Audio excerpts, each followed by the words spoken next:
বিএনপির স্থায়ী কমিটির সদস্য সালাউদ্দিন আহমেদ বলেছেন, ডিসেম্বরের পর নির্বাচন দেওয়ার পক্ষে একটি যুক্তি থাকলেও তা যেন সরকার প্রকাশ করে। রাজধানীতে কৃষক দলের এক আলোচনা সভায় কথা বলেছেন তিনি। সংস্কারের নামে কলা ঝুলানো হচ্ছে অভিযোগ করে তিনি বলেন, ডিসেম্বরের আগেই নির্বাচন দিতে হবে, এটা জনগণের দাবি। ডিসেম্বরের পর নির্বাচন দেওয়ার কোনো কারণ নাই। ডিসেম্বরের পর নির্বাচনের জন্য একটি যুক্তি থাকলেও তা যেন সরকার প্রকাশ করে।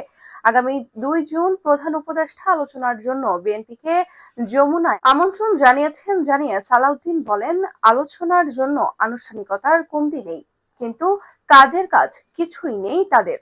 সালাউদ্দিন বলেন, যারা নির্বাচন চায় না তারা বিএনপির নেতাদের দেশদ্রোহী ও অন্য দেশের এজেন্ট বলছে। ১৭ বছরের ত্যাগের প্রতিদান দিচ্ছে একটি মহল।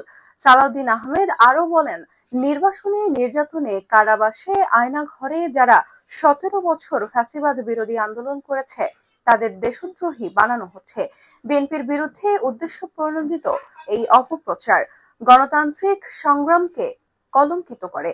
সালাউদ্দিন আরো বলেন, ফ্যাসিবাদ বিরোধী শক্তির মধ্যে ফাটল ধরাতে দেশি বিদেশি ষড়যন্ত্রকারীরা উঠে পড়ে লেগেছে।